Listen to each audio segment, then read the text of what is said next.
তোরা আরজি কর নিয়ে অত্যন্ত গুরুত্বপূর্ণ তথ্য আপনাদের কাছে নিয়ে এসেছি যে সঞ্জয় রায়, ধৃত সঞ্জয় রায় জেলে কি করছে, কেমন অবস্থায় রয়েছে, এমনকি আপনাদেরকে মারাত্মক তথ্য দিই যে সঞ্জয় কিন্তু ভয়ানক পরিস্থিতি ক্রিয়েট করছে জেলের মধ্যে।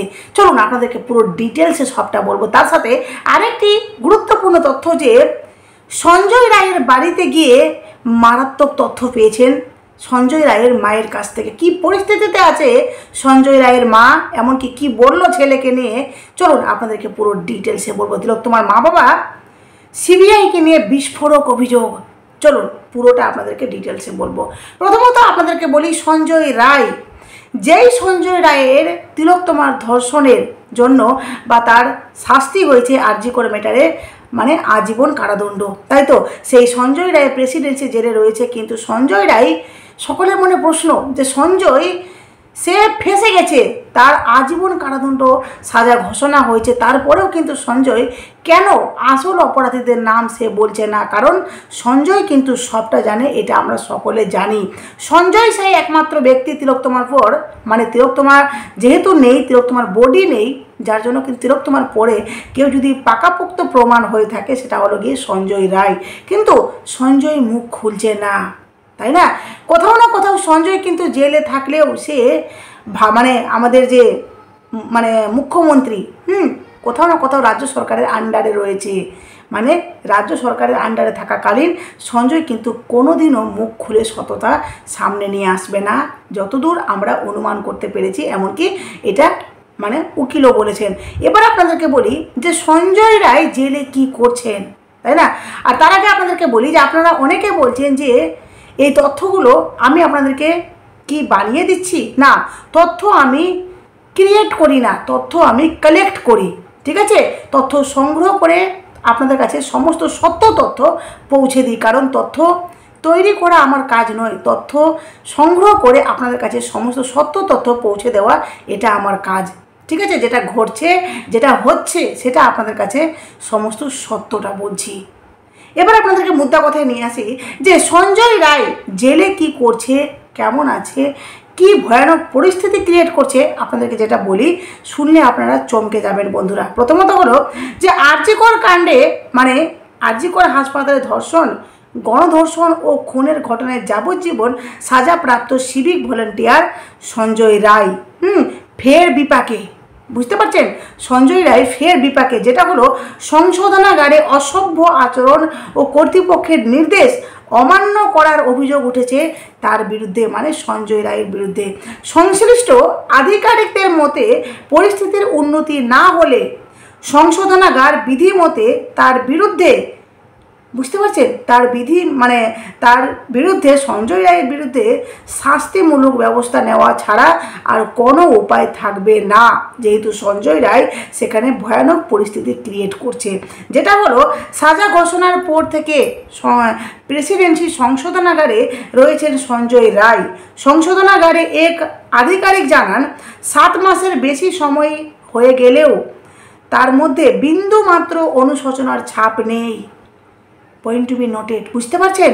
সঞ্জয় রায়ের 7 মাসের, মানে সঞ্জয় রায়কে নিয়ে বলছেন এক সংশোধনাগারের আধিকারিক যে 7 মাসের বেশি সময় হয়ে গেলেও তার মধ্যে কিন্তু বিন্দুমাত্র অনুশোচনার ছাপ নেই, বরং দিন যত গড়াচ্ছে ততই সহবন্দী ও কর্মীদের সঙ্গে দুর্ব্যবহার এবং কর্তৃপক্ষের নির্দেশ অমান্য বেড়েই চলেছে এই সঞ্জয় রায়ের। যেখানে প্রথম দিকে সংশোধনাগারে বাগান দেখভালের জন্য মানে কাজে নিযুক্ত হয়েছিল এই সঞ্জয় রায়, কিন্তু পরে এই সঞ্জয়ের নিয়ম অনুযায়ী, মানে প্রথমত তাকে কিন্তু দায়িত্ব দেওয়া হয়েছিল বাগান দেখভাল করার জন্য, কিন্তু পরবর্তীতে সঞ্জয়ের নিয়ম অনুযায়ী নতুন বন্দিকে প্রাথমিকভাবে শিক্ষানবিশ হিসেবে কাজ করতে হয়, পরে স্থায়ী কাজের অনুমতি মেলে। বুঝতে পারছেন কথাগুলো? যে প্রথমত সংশোধনাগারে ওখানেও কিন্তু কাজ করেই খেতে হয়, ওখানে কিন্তু বসিয়ে বসিয়ে খাওয়ায় না। তো যে যেভাবে কাজ করতে পারে তাকে কিন্তু সেভাবে কাজের মানে দেওয়া হয়। যেমনি সঞ্জয়কে দেওয়া হয়েছিল বাগান দেখভালের কাজে নিযুক্ত করা হয়েছিল প্রথমত, পরে নিয়ম অনুযায়ী নতুন বন্দিকে, মানে যারা এই যে বন্দি মানে যারা নতুন নতুন করে সেখানে অপরাধীগুলো যাচ্ছে তাদেরকে, জেলবন্দিগুলোকে, তো প্রাথমিকভাবে শিক্ষানবিশ হিসেবে কাজ করতে হয়, মানে তাকে শিখাই, তারপর পরে স্থায়ী কাজের অনুমতি মেলে, সেখান থেকে কিন্তু তাদেরকে পারিশ্রমিকও দেওয়া হয়। পরে স্থায়ী কাজের অনুমতি মেলে, কিন্তু সংশ্লিষ্ট আধিকারিকের কথায় শুরুতে সব ঠিকঠাক চলছিল, মানে সঞ্জয়কে যেভাবে বলা হচ্ছিল সঞ্জয় কিন্তু সেভাবেই কাজগুলো করছিলেন, কিন্তু পরে তিনি কাজকর্ম এড়াতে শুরু করেন, কর্মী ও আধিকারিকদের সঙ্গেও অশালীন ব্যবহার শুরু করেন। বুঝতে পারছেন সঞ্জয় রায়ের কি মানে সেখানে কতটা সাহস বেড়েছে, বা সে কেন এমনি করছে সেটাও কিন্তু একটা বিশাল বড় প্রশ্ন। এই পরিস্থিতিতে সংশোধনাগার কর্তৃপক্ষ তার মজুরি তোলা বন্ধ করে দিতে পারেন বলেও ইঙ্গিত দিয়েছেন এই আধিকারিক। যদি শাস্তি দেওয়া হয় তবে তার দৈনিক শ্রমের বিনিময়ে প্রাপ্য অর্থ জমা থাকলেও তা আর তুলতে পারবেন না, ব্যবহার করতে পারবেন না, এটা নিয়ম। তবে সঞ্জয় রায়ের আইনজীবীর বক্তব্য বিষয়টি তিনি জানেন না, কারাগারে তার আচরণ সম্পর্কে কিছু বলার অবস্থানে তিনি নেই। আরজি কর কাণ্ডে সাজা ঘোষণার পর থেকে এখনও পর্যন্ত সঞ্জয় রায় কোনো অনুশোচনা দেখাননি নিজের মধ্যে, মানে ওর মধ্যে কোনো রকমের অনুশোচনা অনুতপ্ত কোনোটাই নেই, বরং সম্প্রতি তিনি কলকাতা হাইকোর্টে বেকসুর খালাস চেয়ে মামলা দায়ের করেছিলেন, যেটা আপনাদেরকে এর আগে বলেছি যে সঞ্জয় রায় বেকসুর খালাস চেয়ে কিন্তু মামলা করেছে। সঞ্জয়ের মূল দাবি তিনি নির্দোষ এবং তাকে ফাঁসানো হয়েছে, যেটা সঞ্জয় ডে 1 থেকে এই দাবিটাই করে আসছে। জেল কর্তৃপক্ষের তরফে জানানো হয়েছিল জেল জীবনে অভ্যস্ত হতে শুরু করেছেন আরজি করের ধর্ষক খুনি, সেভাবে কারো সঙ্গে তার মানে কথা না বললেও মোটামুটি শান্ত আচরণই কিন্তু ছিল তার মধ্যে সঞ্জয় রায়ের মানে প্রথম, যদিও শেষে পাওয়া তথ্য অনুযায়ী ব্যবহারের পরিবর্তন এসেছে সঞ্জয় রায়ের মধ্যে, যেখানে একদম অশালীন ব্যবহার করছে প্রত্যেকের সাথে, এমনকি যে নির্দেশ দেওয়া হলেও তাকে কর্তৃপক্ষ নির্দেশ দিলেও সঞ্জয় রায় কিন্তু নির্দেশ মানতে নারাজ। বুঝতে পারছেন সঞ্জয়ের মানে পরিস্থিতি সে দিনকে দিন বিগড়েই যাচ্ছে। সঞ্জয় কিন্তু সেখানে একটা এমন একটা পরিস্থিতি ক্রিয়েট করছে যার জন্য সঞ্জয়ের বিরুদ্ধে একটা শাস্তিমূলক ব্যবস্থা নেওয়া হতে পারে। এবার আপনাদেরকে বলি যে সঞ্জয়ের বাড়িতে গিয়েছিলেন এক মিডিয়া, সেখান থেকে কি হলো সেটা আপনাদেরকে বলছি। সঞ্জয়ের মা সঞ্জয়কে নিয়ে মানে উনি রীতিমতো জানি না ট্রমায় চলে গেছেন নাকি, সঞ্জয়কে নিয়ে মারাত্মক কথা বলছেন সঞ্জয়ের মা, যেটা উনি বলছেন যে গলির গলি তস্যগলির মুখে অলস দুপুরে গল্পে বলছে যে মানে একটা কথা দিয়েছে, এই কথার মাধ্যমে কিছুটা এগোলে দেওয়াল জুড়ে ঠাকুর দেবতার ছবি এই সঞ্জয়ের বাড়িতে। 1 বছর আগে যেমন ছিল দরজায় ঝুলছে লাল রঙের পর্দা, যেমন ছিল 1 বছর আগে, কেবল রং খানিকটা ফিকে হয়েছে, মানে পর্দার রং কেবল খানিকটা ফিকে হয়ে গেছে। পর্দা সরিয়ে দরজা ঠেলে ঢোকায় তিনি সাড়া দিলেন, মানে ডাকলেন, পর্দা সরিয়ে দরজা ঠেলে ডেকেছে, ডাকাতে সাড়া দিয়েছে, কিন্তু বাইরে এলেন না, অগত্যায় ভিতরে ঢুকতে হলো। জানতে চাইলেন কেমন আছেন, জবাবে এলো লক্ষ্মী কখনো খারাপ থাকে, মানে কেমন কথাগুলো না টাইপের গল্প বা একটা থাকে না সায়ের টাইপের গল্প কথাগুলো, মানে লেখক টাইপের। তো লক্ষ্মী খারাপ থাকলে বাকিরা ভালো থাকবে কি করে? যিনি জবাব দিচ্ছিলেন তিনি আরজি করের তরুণী চিকিৎসকের ধর্ষণ করে খুনের ঘটনার একমাত্র দোষী সাব্যস্ত হওয়া সিভিক ভলেন্টিয়ার সঞ্জয় রায়ের মা। কত বড় পরিচয়, বুঝতে পারছেন? তো সেই বৃদ্ধা মা বলা হচ্ছে ভবানীপুরের শম্ভুনাথ পণ্ডিত স্ট্রিট, 1 বছর আগে এই ঠিকানা ছিল আলোচনার কেন্দ্রে। এই হলো সঞ্জয়ের বাড়ি। বাহ্যিকভাবে সে বাড়ির কোনো বদল হয়নি। 1 বছর আগেও তার মায়ের সঙ্গে কথা বলে স্পষ্ট বোঝা গিয়েছিল তার মানসিক স্থিতি একটু নড়বড়ে। গত 1 বছরে সেই পরিস্থিতির বদল হয়েছে। বৃদ্ধার মানসিক ভারসাম্যহীনতা আরও বেড়েছে। নইলে কি সঞ্জয় সম্পর্কে প্রশ্ন করায় জবাব দেন, ও তো ওর বাবার কাছে গেছে। বুঝতে পারছেন? বলছে সঞ্জয় তো ওর বাবার কাছে গেছে, অথচ সঞ্জয়ের বাবা কিন্তু মারা গেছে। এই কথাটি কিন্তু সঞ্জয়ের মা বলছেন। অথচ সঞ্জয়ের বাবা প্রয়াত কয়েক বছর আগে। কথা শুনে বোঝা যাচ্ছিল দরজার পর্দার রঙের মতো সঞ্জয়ের মায়ের স্মৃতিও গত 1 বছরে অনেকটা ফিকে হয়ে গিয়েছে। উনি বলছেন যে সেই 1 বছর আগে এই ঠিকানা ছিল আলোচনার কেন্দ্রে। এই হলো সঞ্জয়ের বাড়ি, মানে যেই বাড়িতে ঘটনাচক্রে অধুনা সঞ্জয়ের ঠিকানা। এই বাড়ির অনতি দূরে প্রেসিডেন্সি সংশোধনাগার। দোষী সাব্যস্ত সঞ্জয় জেল থেকে হাইকোর্টে তাকে বেকসুর খালাস করার আর্জি জানিয়ে মামলা করেছেন। সেই মামলা গৃহীত হয়েছে, শুনানি শুরু হবে যথানিয়মে। কিন্তু সেসব নিয়ে বিশেষ হেলদোল নেই এলাকায়। সাংবাদিক দেখলে আর কৌতূহলী হয় না কারো মধ্যে। সঞ্জয়ের পাড়ার কারো মধ্যে আর কোনো রকমের কোনো কৌতূহল নেই। এ পাড়ার কোনো আগ্রহ নেই পড়শিকে নিয়ে, মানে সঞ্জয়কে নিয়ে। যেমন আগ্রহ দেখায়নি গলির মুখে গল্প গুজবে রত মহিলা মহলও, ভাইয়ের বিষয়ে আগ্রহ নেই সঞ্জয়ের বোনেরও। পরিস্থিতি কত পাল্টে যাচ্ছে বুঝতে পারছেন? হ্যাঁ, ফোনে যোগাযোগ করায় শুধু বললেন ওর সঙ্গে অনেক দিনের সম্পর্ক ছিল না। ওর বোন বলছে ওর সঙ্গে অনেক দিনেই সম্পর্ক ছিল না, ওর ব্যাপারে কিছু বলার নেই, যা বলার আদালতে বলবো। সিভিক ভলেন্টিয়ার কাজ পাওয়ার পরে সঞ্জয় খুব একটা এই বাড়িতে থাকতেন না, বেশিরভাগ সময়ে থাকতেন ব্যারাকে। তবে যাতায়াত ছিল শম্ভুনাথ পণ্ডিত স্ট্রিটের ভাড়ার ঘরের এক কোণে রাখা জুতোর তাকে পুরুষদের পরার অনেকগুলি জুতো। সঞ্জয়ের জুতো, গত 1 বছরে সে জুতোর ধুলো আস্তরণ পড়েছে, সে জুতোয় ধুলোর আস্তরণ পড়েছে। সত্যি মানে কত পরিস্থিতি পাল্টে গেছে, জাস্ট ভাবতে পারছেন? প্রত্যেকটা জিনিস কিন্তু পাল্টে গেছে। প্রত্যেকটা বলে না যে সময় আমাদেরকে অনেক কিছু শিখিয়ে দেয়। সঞ্জয় যেমন ব্যবহার করেছে তেমনটা কিন্তু পাচ্ছে। সঞ্জয় না মা বাবাকে সময় দিয়েছে, না ভালোবেসেছে, না তার বোনকে ভালোবেসেছে, না সময় দিয়েছে। হ্যাঁ, হয়তো বোন মা আছে বলে টান আছে, কিন্তু ভালোবাসতো না কাউকে। না হলে আজকে এই ধরনের কথা বলে, যেখানে সঞ্জয় বেকসুর খালাস চেয়ে কোর্টে মামলা দায়ের করেছে, সেখানে সঞ্জয়ের মা এক কথাই বলতো, সঞ্জয়ের বোন এক কথাই বলতো যে সঞ্জয় বেকসুর খালাস হবে, বা একটা উৎসাহজনক কথা বলতো। কিন্তু দেখুন সঞ্জয়ের জন্য আজকে কেউ দুঃখ প্রকাশ করছে না। কোথাও না কোথাও সকলে সঞ্জয়কে নিয়ে বিরক্তিবোধ প্রকাশ করছে।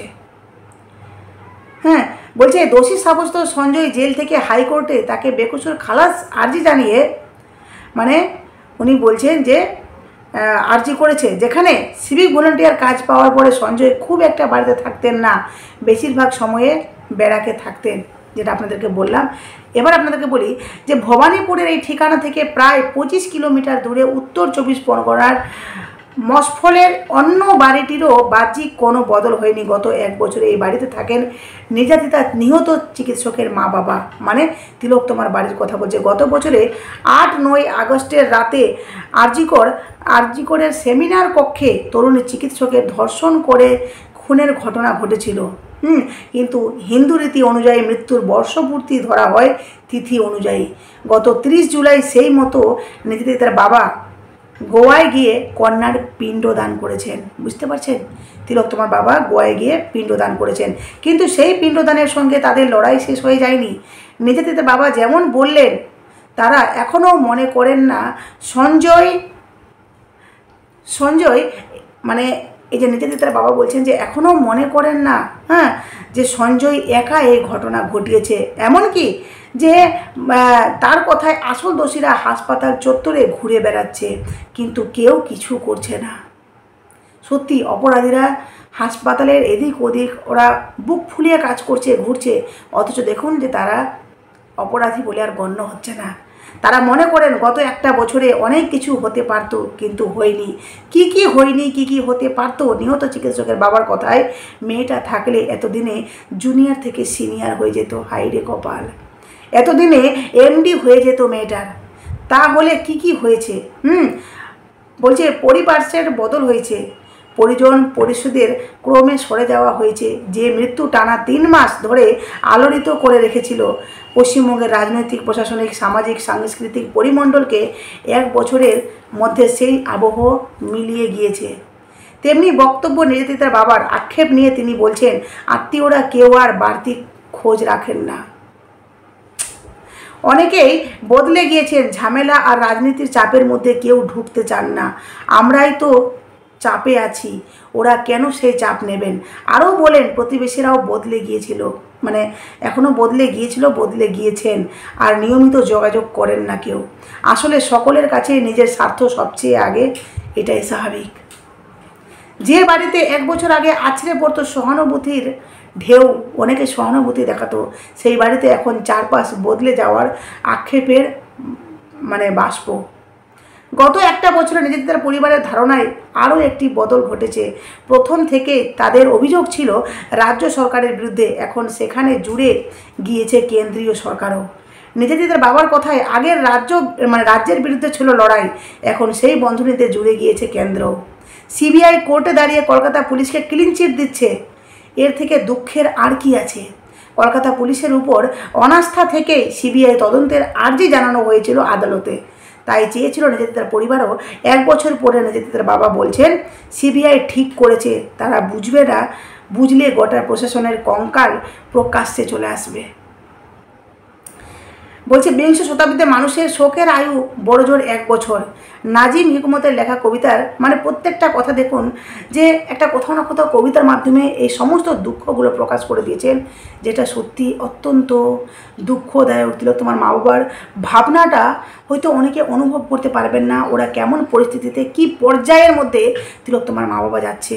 সত্যি একটা মা বাবা নিজের সন্তানকে হারিয়েও দেখুন যে ওনারা বিচার পাচ্ছেন না।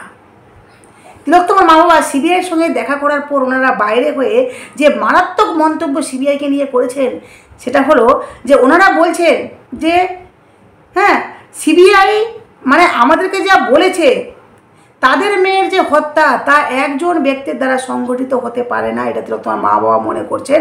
কিন্তু বলছেন যে প্রসঙ্গত গতকাল দিল্লিতে সিবিআই ডিরেক্টরের সঙ্গে দেখা করেন তিলোত্তমার মা বাবা। তাদের মধ্যে কী কথা হচ্ছে তার দিকে সকলের নজর ছিল। অভয়ার পরিবার সিবিআই আধিকারিকের সঙ্গে সাক্ষাতের পর বাইরে বেরিয়ে আসাতে সাংবাদিকরা তাদেরকে ঘিরে ধরেন, সেখানে প্রশ্ন করেন, আর সেই প্রশ্নের উত্তরে অভয়ার মা বাবা জানালেন তাদের স্পষ্ট হয়ে গেল যে তারা সিবিআইয়ের ভূমিকায় অত্যন্ত বিরক্ত বোধ হচ্ছেন। যেভাবে সিবিআই তদন্ত করছে তাতে তারা মোটেও খুশি নন। ঠিক কী বললেন অভয়ার মা বাবা? সিবিআই ডিরেক্টরের সঙ্গে সাক্ষাৎ করার পর বাইরে বেরিয়ে অভয়ার মা বলেন, আমাদের যে এখন ইনভেস্টিগেশন অফিসার ডিআইজি, ওনারা দুজনেই বলছেন সঞ্জয় রায় একাই করেছে, আর কেউ এইসব কোনো ধর্ষণের সঙ্গে জড়িত নয়। এটা আমরা মা বাবা হিসেবে যেমন মানি না, তেমনি আমাদের দেশের 140 কোটি লোকও কিন্তু সেটা মানেন না। একইভাবে সিবিআইয়ের ভূমিকায় প্রচণ্ড বিরক্ত প্রকাশ করেছেন অভয়ার বাবাও। তিনি বলেন ডিরেক্টর বলেন যে আমরা সাপ্লিমেন্টারি চার্জশিট দেবো 3বার বলেছেন, এটা প্রতিজ্ঞা করেছেন, ব্যাস আমাদের ধন্য করে দিয়েছেন ওনারা। এটা বলে 140 কোটি লোক যাদের ওপর ভরসা করে থাকে তারা একদম বোগাস, সিবিআইয়ের কথা বলছেন। আমাদের দেশে এ ধরনের তদন্তকারী সংস্থা যতদিন থাকবে ক্রাইম জীবনেও কমবে না, এটা তিলোত্তমার মা বাবা বলছেন। সত্যি কিছু বলার আছে? সঞ্জয়কে নিয়ে যে কথাগুলো বললাম, এমনকি সঞ্জয়ের মা বাবার যে রিয়াকশন, বাবা তো না মা, এমনকি তিলোত্তমার মা বাবার যে কথাগুলো আপনাদেরকে বললাম, প্রত্যেকটি কথা অত্যন্ত হৃদয় ছুঁয়ে যাওয়ার মতো এবং সত্যি কথা। যাই হোক, আপনাদের কাছে সমস্ত তথ্য শেয়ার করলাম। অবশ্যই আপনাদের মূল্যবান মতামত কমেন্ট বক্সে দেবেন। নতুন থাকলে চ্যানেলটি সাবস্ক্রাইব করে নোটিফিকেশন অন করে অবশ্যই পাশে থাকবেন বন্ধুরা।